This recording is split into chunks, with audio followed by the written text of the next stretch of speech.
నమస్తే, welcome to the editor analysis. Amaravati వేదికగా రచ్చ కొనసాగుతుంది. ఎందుకంటే ఎవరి మనోభావాలు దెబ్బతినకుండా ఉండే విధంగా మనుషులు అన్నాక ప్రవర్తించాల్సిన అవసరం ఉంటుంది, అది ఎవరైనప్పటికీ కూడా. ఏదో కొన్ని అంశాల మీద అవమానపరుస్తూ, స్త్రీ జాతిని కించపరుస్తూ ఎవ్వరు మాట్లాడినా తప్పే. అది ఎందుకు ఆంధ్రప్రదేశ్లోనే ఈ పరిస్థితి వస్తుంది? గత కొన్ని సంవత్సరాలుగా చూస్తున్నాం. చంద్రబాబు నాయుడు గారు శ్రీమతి దగ్గర నుంచి మొదలైంది. పెద్ద ఆవిడ, తల్లి లాంటి వయసున్న ఆవిడ భువనేశ్వరి గారు, ఆవిడ్ని ఆ రోజు కూడా అలాగే మాట్లాడారు, ఇష్టం వచ్చినట్లుగా, అతి నీచంగా, అతి చండాలంగా. అమరావతి రైతు ఉద్యమాలు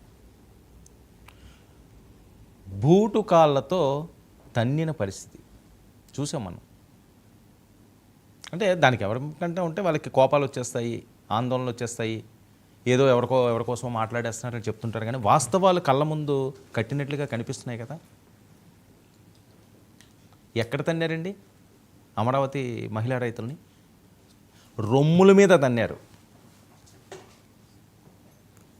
సో మరి ఎవరు ప్రోద్బలంతో అంటే ఎవరికి సమాధానం ఉండదు. ఎన్నో ఇబ్బందులు పడ్డారు, ఎన్నో కష్టాలు పడ్డారు, కడుపుల్లో తన్నించుకున్నారు. జన్మస్థలం ప్రతివాడికి కూడా అది. మహిళల్ని వేరే రకంగా చూడకపోయినా పర్వాలేదు, గౌరవించకపోయినా పర్వాలేదు, మీ బతుకులు మీరు బతకండి, తప్పులేదు. కానీ నీచంగా చిత్రీకరించి వాళ్ళ మీద అభాండాలు వేసి లేనిది ఉన్నట్లు, ఉన్నది లేనట్టు పైశాచికత్వం అన్నది మంచిది కాదు ఎవరికి కూడా. ఇప్పుడు ఎందుకంటే ఈ అంశం కొమ్మినేని శ్రీనివాస్ గారు సీనియర్ జర్నలిస్ట్, మా అందరికీ చాలా సుపరిచితులు. ఆయన చూసి చాలా నేర్చుకున్న సందర్భాలు కూడా చాలామంది జర్నలిస్టులకు ఉన్నాయి. సుదీర్ఘమైన జర్నలిజం జీవితం అయింది. అలాంటి వ్యక్తి కృష్ణంరాజు అనే ఒక జర్నలిస్ట్ మాట్లాడుతున్నప్పుడు ఆయన అడ్డుకునే ఆ నైజం. ఎందుకంటే అందరం డిబేట్లు చేస్తుంటాం, అందరం ఎనాలిసిస్లు చేస్తుంటాం. పెద్ద జర్నలిస్టు, చిన్న జర్నలిస్టులు, కొంతమంది కొన్ని రకాలుగా చేస్తారు, కొంతమంది కొన్ని రకాలుగా చేస్తారు. కానీ ఈ రకంగా ఎప్పుడూ జరగలేదు. ఇది సమాజం అంతా కూడా దీని తప్పు అని పెడుతుందండి. కానీ వైఎస్ఆర్సీపీ కళ్ళకు మాత్రం ఇది రైట్ కింద కనిపిస్తున్నదా? మాకేంటి సంబంధం అంటారు, వీళ్ళకేంటి సంబంధం అంటారు. ఎందుకంటే సజ్జల గారు మాట్లాడిన మాటలు ప్రజా వ్యతిరేకతను డైవర్ట్ చేయడానికి అక్రమ కేసులు పెడుతున్నారు సజ్జల గారు. మా అధినేత వైఎస్ జగన్మోహన్ రెడ్డి గారికి మహిళలంటే ఎనలేని గౌరవం. సజ్జల గారు మనస్సాక్షి ఒకటి ఉంటుంది, ఒక్కసారి ఆలోచించండి. మీరు జర్నలిస్టే కదా, ఎన్నో ఒడిదుడుకులు ఎదుర్కొని మీరు వచ్చారు, ఒక గొప్ప స్థానానికి ఎదిగారు, అందరూ సంతోషపడ్డారు. అయ్యో మా జర్నలిస్ట్ ఫ్యామిలీ నుంచి ఒక ఆయన, ఓకే వాళ్ళు ఏదో సకల శాఖ మంత్రులు, ఈ మంత్రులు, ఆ మంత్రులు అంటారు, అవన్నీ మేము అనలేం. కానీ ఒక నెంబర్ 2, నెంబర్ 3 స్థాయికి వైఎస్ఆర్సీపీలో వెళ్ళారు. ఆ కష్టం అది అంత ఈజీగా వచ్చేది కాదు. సరే వెళ్ళారు, బాగానే ఉంది. జగన్మోహన్ రెడ్డి గారికి మహిళలంటే ఎనలేని గౌరవం, మంచిది. ఆ రోజు వంశీని ఆ రకంగా మాట్లాడినప్పుడు జగన్మోహన్ రెడ్డి గారు కానీ మీరు కానీ మందలిస్తే, ఏమయ్యా వంశీ కడుపుకి ఏం తింటున్నావు, బుద్ధి ఉందా లేదా, తల్లిలాంటి వయసు ఉన్నది కదా ఆమె, ఎందుకు ఆ రకంగా మాట్లాడతావు అని అంటే మీరు అన్నది ఇప్పుడు నిజమని నమ్ముతారు. పవన్ కళ్యాణ్ గారి భార్యల కోసం మాట్లాడుతున్నప్పుడు తప్పు, మహిళల గురించి మాట్లాడకూడదు. అరే బాబు నాకు కర్మరా 3 పెళ్ళిళ్ళు చేసుకోవడం, నాకేం సరదా ఎక్కి కొవ్వుకి నేనేం చేసుకోలేదు, నా కర్మ అది, నాకు అలా రాసిపెట్టి ఉందేమో, నాకు సెట్ అవ్వట్లేదు, గొడవలు పెట్టుకుని రోజుకి కాపురాలు చేసుకోవడం ఎందుకని విడిపోయాము అన్నాడు. ఆయన సొంత విషయం. ఆ రోజు మీరెవరన్నా మాట్లాడుతున్నప్పుడు దానికి సపోర్ట్గా ఉన్నప్పుడు వాళ్ళ ఫ్యామిలీ గురించి ఎందుకు మాట్లాడతారు అంటే ఈరోజు మీకు ఈ పరిస్థితి వచ్చేది కాదేమో. సరే ఇప్పుడు కొమ్మినేని శ్రీనివాస్ గారి విషయానికి వద్దాం, లేకపోతే కృష్ణరాజు గారి విషయానికి వస్తాం. సరే ఏ ఛానల్లో ఏదో మీ మేనేజ్మెంట్ వీళ్ళు వాళ్ళు ఇవన్నీ పక్కన పెట్టండి. ఒక అంశం జరిగినప్పుడు వెంటనే దాన్ని ఖండిస్తే ఎందుకు ఖండించలేకపోయారు? వెంటనే ఖండించారా? ఒక నోట్ ఏమైనా పెట్టారా?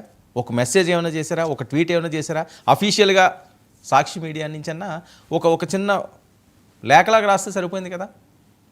ఇది ఇలా పొరపాటు జరిగింది, మేము ఎంతో చింతిస్తున్నాం లేదా బాధపడుతున్నాం. ఆ మహిళను ఆ రకంగా మాట్లాడకూడదు, ఆ రకమైన ఆ డిబేట్ జరగకూడదు. తప్పు అయ్యింది అంటే తప్పేముందండి అందులోని? క్షమించమని అడిగితే ఏదో కొంపలు మునిగిపోయినట్ట కాదు కదా. మళ్ళీ సపోర్ట్గా మాట్లాడే పరిస్థితి. 11 సీట్లకు పరిమితం అయిపోయారు, మీకు మీరే భస్మాసుల హస్తాలు తెచ్చుకున్నారు అని చెప్పి పదే అందరూ మాట్లాడుతున్నప్పుడు కూడా మార్పులు రావటం లేదేమో అని చెప్పి చాలామంది మాట్లాడే పరిస్థితి. అది జర్నలిస్టులు అవనియండి, ఇంకో రావనియండి. మన విలువలను ఎప్పుడు కూడా పోగొట్టుకోకూడదు. ఇక దెయ్యాలు రాక్షసులు కూడా టీడీపీ నేతల్లా వ్యవహరించరట. చంద్రబాబు ప్రభుత్వంపై ప్రజల్లో తీవ్ర వ్యతిరేకత ఉంది. మంచిది, వ్యతిరేకత ఉంటే మంచిది. మీరు మళ్ళీ జనాల్లోకి వెళ్ళండి, ఓట్లు రప్పించుకోండి, గెలండి, మళ్ళీ అన్ని శాఖలు మీరే చూడండి. ఎవరు వద్దంటలేదు కదా. వ్యతిరేకత ఉంటే పోతారండి. అమరావతి రైతులు ఏం చేశారు? అమరావతి ప్రాంతం ఏం చేసింది? ఆంధ్రప్రదేశ్ మహిళలు ఏం చేశారు? మన ఇంట్లో మహిళలు లేరా? అందరిని ఇలాగే మాట్లాడుకుందామా? సెక్స్ వర్కర్లను చేద్దామా? ఆ రకంగా మాట్లాడుకోవచ్చా? ఆ రకంగా డిస్కస్ చేయొచ్చా? దాన్ని ఎవరో ఖండించరా? ఒక నోటు పెట్టరా? ఇదేం చోద్యం, ఇదేం పరిస్థితి, ఇదేం రాజకీయం అండి? ఇదే రాజకీయం? మహిళలతోట రాజకీయాలు? ఆర్గనైజ్డ్ ప్రకారం రాష్ట్రంలో విధ్వంసాలు సృష్టిస్తున్నారు. మీరు రోడ్డు ఎక్కండి, మీకు సపోర్ట్గా ప్రజలు వస్తారు. అధికారం ఇచ్చింది అక్రమ కేసులు పెట్టడానిక? ఇప్పుడు సజ్జల గారు అక్రమ కేసులు పెట్టడానిక అధికారం ఇచ్చిందని ఆయన ప్రశ్నిస్తున్నారు. 2014 నుంచి 19 వరకు మీరు చేసి అన్ని సక్రమ అరెస్టులు, మిగతా వాళ్ళు ఎవరు చేసినా అక్రమ అరెస్టులు. ఇప్పుడు వీళ్ళు మేము సక్రమ అరెస్టులు అంటారు, మీ టైంలో మీరు చేసింది అక్రమ అరెస్టులు అంటారు. ఎందుకు ఈ పంచాయతీతం? ఆంధ్రప్రదేశ్కి ఏంటి పరిస్థితి? దేని గురించి అధికార ప్రతిపక్షాలు ఆలోచిస్తున్నాయి? దేని గురించి ఆలోచించాలి? దేని గురించి బాటలు వేయాలి? దేని గురించి ముందుకు సాగాలి? ఒక మహిళల్ని కించపరిచి, ఒక ప్రాంతాన్ని కించపరిచి, ఒక ప్రాంతం మీద ఎవరికి నచ్చినట్లే వాడు మాట్లాడుకుండి ఇష్టం వచ్చినట్లుగా నోరు పారేసుకుంటారు. దాని మీద ఏం మాట్లాడినా తప్పే, ఎవరు మాట్లాడినా తప్పే. ఒక ముద్ర వేస్తారు, ఈడది ఆడిది అని. హైదరాబాద్లో కొమ్మినేని శ్రీనివాసరావుని అరెస్ట్ చేయడమే కాకుండా ఆయన మీద కేసులు A1గా కృష్ణరాజుని, A2గా కొమ్మినేని గారిని, A3గా సాక్షి మేనేజ్మెంట్ని కూడా ఇందులో పెట్టడం జరిగింది. SC/ST POA యాక్ట్ సెక్షన్ కింద కేసులు నమోదు చేశారు. పలు నాన్ బెయిల్ సెక్షన్ల కింద కూడా కేసులు నమోదు చేయడం జరిగింది. ఇక కృష్ణరాజు కోసం ప్రత్యేక బృందాలు గాలిస్తున్నాయి. కృష్ణరాజు గారు మాత్రం ఎక్కడ కనిపించట్లేదట. మరొక వైపు విజయవాడ సాక్షి కార్యాలయాన్ని ముట్టడి, బీజేపీ జనసేన నేతలట.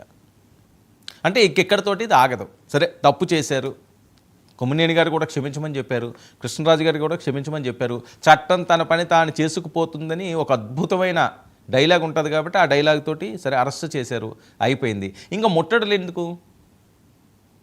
కార్యాలయాలు ముట్టడి దేనికి? ఇంకా ఎక్కడికి తీసుకువెళ్తామని దీన్ని? మరొక అంశం, డిబేట్లో కూడా నేను నుంచి కూడా చెప్తున్నాను, ఆ మాటలు మాట్లాడకండి, మళ్ళీ దాన్ని రిపీట్ చేయకండి. అంటే ఏ డిబేట్ చూసినా సరే ఇదే చెత్త, ఇదే మాట. సరే, ఆ రోజు అయిపోయిందని మళ్ళీ దాన్ని తీసుకొచ్చి ఆ పదాలు ఎందుకు తీసుకొస్తున్నారు? వేయిస్లు అనే పదాలను ఎందుకు తీసుకొస్తున్నారు పదే? అంటే గుచ్చడానిక? ఎటు తీసుకెళ్దాం అనుకుంటున్నారు అసలు రాష్ట్రాన్ని? అసలు ఆంధ్రప్రదేశ్లో ఉన్న పరిస్థితి ఏంటి? రాజధాని పరిస్థితి ఏంటి? ఇప్పుడు జరుగుతున్న చర్చ ఏంటి? దేని మీద చర్చ జరగాలి? దేని మీద ముందుకు సాగాలి? దేని మీద మాట కలపాలి? దేని మీద చేయి కలపాలి? ఇవి మాట్లాడుకోవడానిక?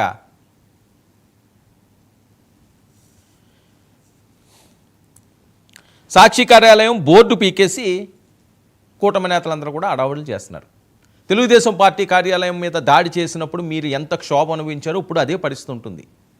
సరే, జరిగింది తప్పు, దాన్ని ఎవరు కూడా సమర్థించట్లేదు.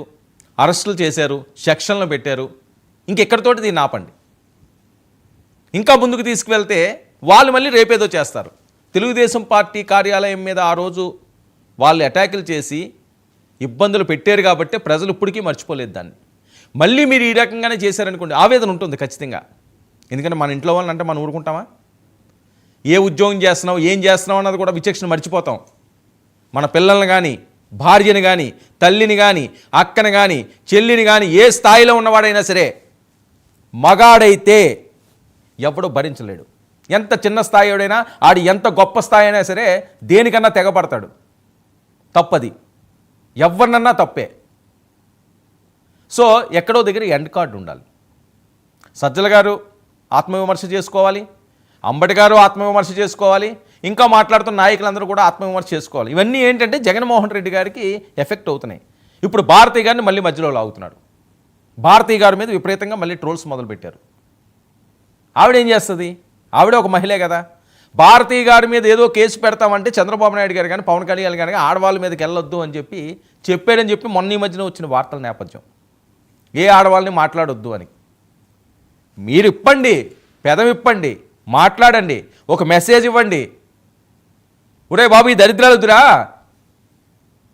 మన ఒక రాజకీయ పార్టీ ఉన్నది, గౌరవంగా హుందాగా ముందుకు వెళ్తాము, ప్రజలు మనల్ని మన్నిస్తారు, మీరు మాట్లాడే నా కొంప ఉంచారు, ఇప్పుడు అవి చేయకండిరా అని చెప్పి జగన్మోహన్ రెడ్డి గారు ఒక మాట మాట్లాడితే ఖచ్చితంగా వింటారు. వినరు, ఇలాగే ఉంటాయి. వాళ్ళు కక్ష సాధింపులని వాళ్ళని, మీరు కక్ష సాధింపులని మీరని, ఈ రకంగానే ఈ పంచాయతీలతో కొనసాగించుకుందామంటే పోయేది రాష్ట్రం. 5 కోట్ల మంది ప్రజలు అన్యాయం అయిపోతారు ఈ గొడవల వల్ల, ఈ చెత్త వల్ల. దయచేసి అంతవరకు అమరావతిని తీసుకువెళ్ళకండి. మీకు ఏమన్నా పర్సనల్స్ ఏమన్నా ఉండేలా ఉంటే మీరు ముచ్చట్లాడుకున్నప్పుడు ఏవో మాట్లాడుకోండి. పబ్లిక్లో ఈ పైత్యాలు చూపించొద్దు ఎవరు కూడా దయచేసి. ఇక మరో అంశానికి వస్తే, అమరావతి రైతుల అంశం అన్నది ఈరోజు పెద్ద ఎత్తున ఆంధ్రప్రదేశ్ రాష్ట్ర వ్యాప్తంగా వైరల్ అవుతున్నది. కొమ్మినేని గారిని అరెస్ట్ చేశారు. ఈయన అజ్ఞాతంలో ఉన్నారట. కృష్ణరాజు గారిని కూడా అరెస్ట్ చేస్తారంటున్నారు. మరొక వైపు కొత్త సర్వేలు, ఏపీలో రోజుకొక సర్వే షాక్ ఇస్తుంది.